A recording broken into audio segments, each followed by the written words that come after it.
From my book called Morning Moments, this is a morning moment.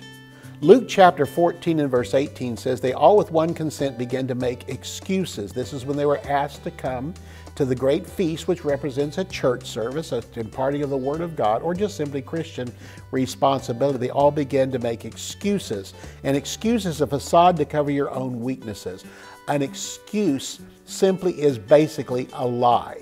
It's not a reason. A reason is the truth. When you give a reason, you maybe can't come to church, and so you tell the pastor, you say, Pastor, listen, I can't be here next Sunday. My family and I are taking a vacation. Well, thanks for telling me. That's a reason why you can't be here.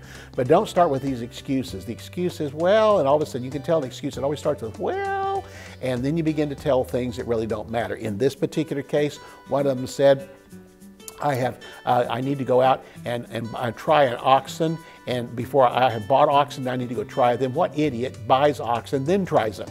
And no, what happens is they begin to offer excuses. Another said, I have married a wife and therefore I can't come.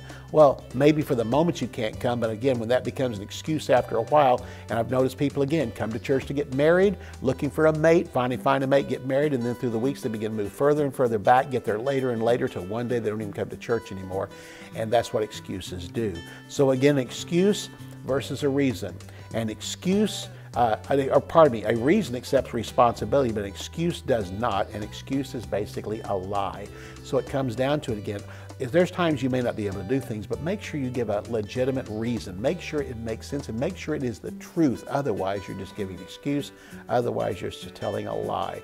So what again it's talking about is they all with one consent begin to make excuses. Don't do that. There is no better way to start your day than a few moments spent with Jesus. Morning Moments is a compilation of teachings by Pastor Bob Yandian that will inspire and impart God's truth to your heart in just a few moments each day. To order Morning Moments, go to bobyandian.com or call 918-250-2207.